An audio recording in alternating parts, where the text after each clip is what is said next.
Alhamdulillahi Rabbil Alamin. Wassalatu wassalamu ala rahmatil lil alamin. Amma ba'd, fa'a'udhu billahi minash shaytanir rajim. Bismillahir rahmanir rahim.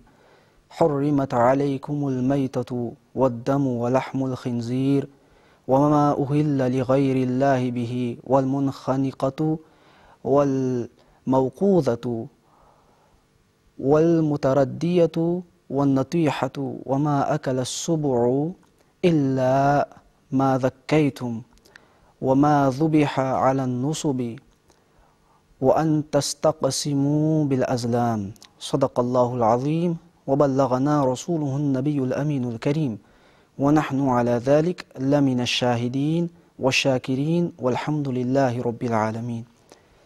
Chers téléspectateurs, le topic d'aujourd'hui, c'est le concept de halal et haram en islam. Tout d'abord, nous comprenons le terme halal et haram. Halal, c'est le terme technique qui nous servit en islam pour indiquer les choses qui sont permissibles. Et haram, c'est le terme technique qui nous servit pour indiquer les choses qui non permissibles en islam.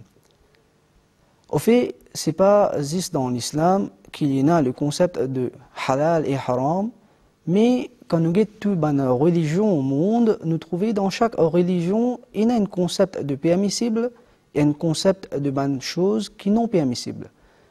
Alors, il est tout à fait faux de dire que si l'islam autorise telle ou telle chose et interdit telle ou telle chose, ça amène vers un complexe d'infériorité. Par exemple, si nous ouvrons l'Ancien Testament dans Léviticus, nous le chapitre 11, nous trouvons la révélation que Dieu fait au prophète Moïse, alayhi salam. Nous trouvons 47 versets qui concernent des choses qui sont autorisées et des choses qui sont non autorisées par Dieu à peuple de Moïse, alayhi salam.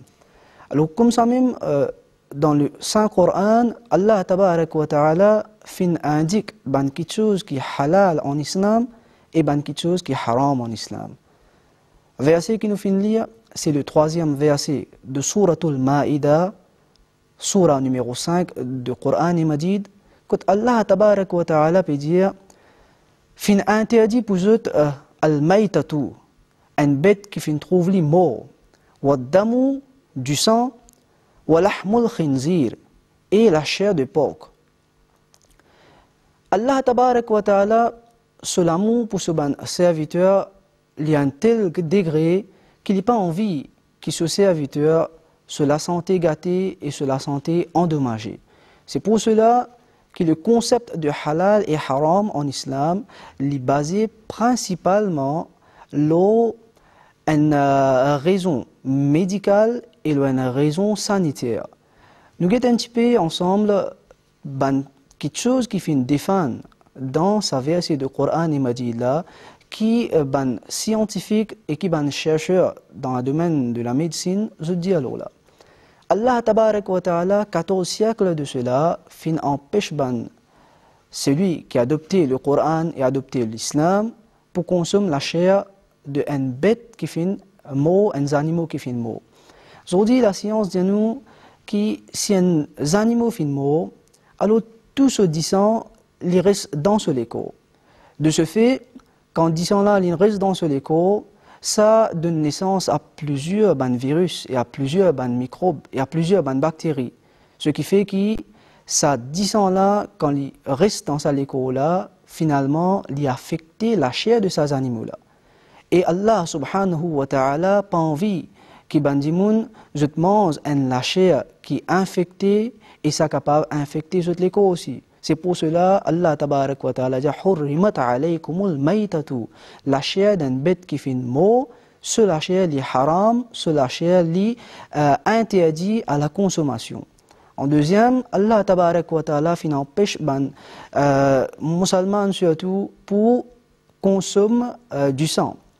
Aujourd'hui, quand nous avons un petit peu de recherche récente qui fait faire dans le domaine de la médecine, nous trouvons que la science dit nous, le corps humain, il possède sa enzyme, sa diastase, qui est capable de digérer cailloux de sang dans les corps d'Indimoun.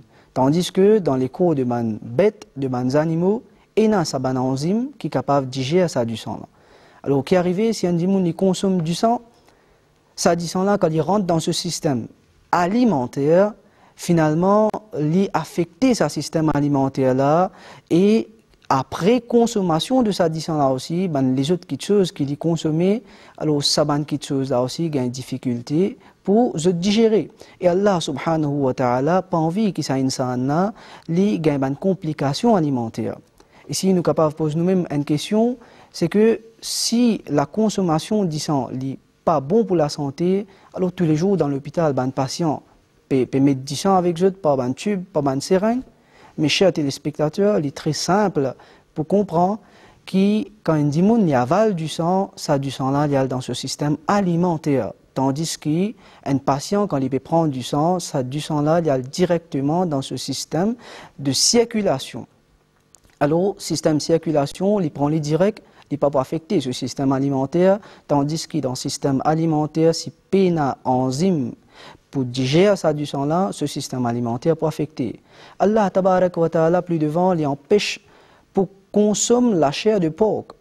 Et aujourd'hui, la science, tout le scientifique unanimement, je accepté que la chair de porc et le porc lui-même, c'est un animal qui contenait un levure qui est bien minuscule, qui nous appelle dans le terme médical, c'est tiny sodium.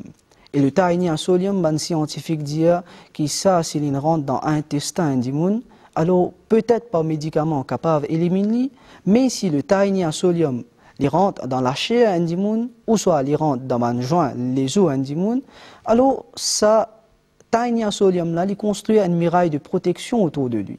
Et ce qui fait que ben médicament n'est plus faire l'effet de lui. Alors Allah tabarak wa ta'ala empêche nous pour consommer la chair de porc, c'est pour nos propres bien-être, c'est pour nos propres la santé, c'est pour nos propres conditions physiques qu'Allah tabarak wa ta'ala empêche nous.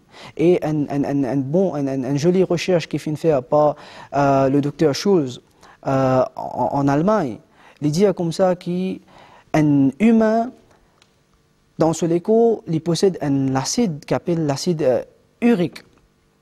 Et ça, l'acide urique là, par fonction nous les reins, 98% les récits sortis par nos urines. Mais par contre, le porc, c'est un animal qui, quand les urinés, seulement 2% de l'acide urique qui sortit et 98% de cet acide urique reste comme une partie intégrale dans ce corps. Alors Allah tabarak wa ta'ala, comment il compte en nous, qui laisse nous consomme ça la chair qui possède 98% de l'acide urique dans ce la chair. Et Allah tabarak wa ta'ala tout de suite après il mentionne 4 catégories d'animaux qui pas gain droit à manger. Allah tabarak wa ta'ala empêche un musulman pour les manger un animaux qui finissent étouffés, un animaux qui finissent assommés de coups, un animaux qui finissent chuter d'en haut et un animaux qui finissent un coup de corne fin mort. Et après ça Allah tabarak wa ta'ala lui empêche aussi ma akala subu'u, ban animaux qui finissent dévorés par les autres animaux. Allah tabarak wa ta'ala finit empêche insan pour consommer ces animaux-là aussi.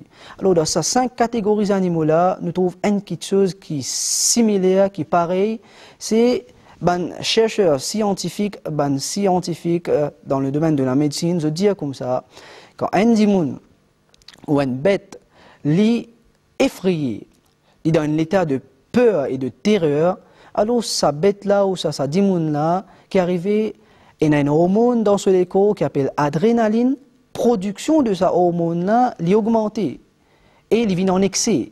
Et quand production de l'adrénaline est augmentée dans un démon, alors sa production, sa surproduction-là, finalement, les fait se figurer vient rouge et finalement, après rougeâtre, les fait se figurer vient jaune, pas terreur.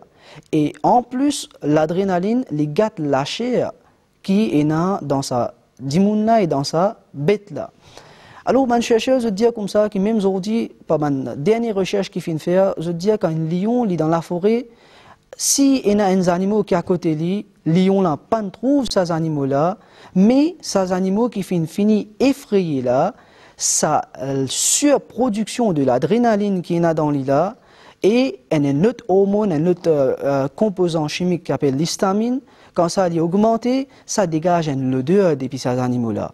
Et ça, l'odeur-là, finalement, permet de ça lion-là à détecter ce victime. Et finalement, les récits gagnent ce victime par ça. Alors, quand l'adrénaline est augmentée, il gâte la chair. Quand un animal finit mort subitement, soudainement, par une attaque d'un autre animal, ou soit il finit chuter, ou soit il finit un coup de corne, ou soit il finit un coup de bâton, il finit mort. Alors, les animaux ils finissent mort dans la terreur, dans la peur. Et ces animaux-là, sa surproduction de l'adrénaline dans ce chair-là, les fait ce chair vient néfaste à la santé humaine. Allah tabarak wa ta'ala pas envie qu'il nous consomme saban la chair qui est pour néfaste pour nous la santé. Alors, basé sur saban recherche médicale là, nous arrivons à confirmer maintenant qu'Allah tabarak wa ta'ala définit mettre le concept de halal et de haram en islam basé principalement sur la raison scientifique et la raison médicale. Nous faisons droit qu'Allah tabarak wa ta'ala de nous tawfiq qui tout le temps nous continue mange quelque chose qui est halal et tout le temps nous reste loin avec quelque chose qui est haram. Wa akhiru da'wana anil hamdulillahi rabbil alamin.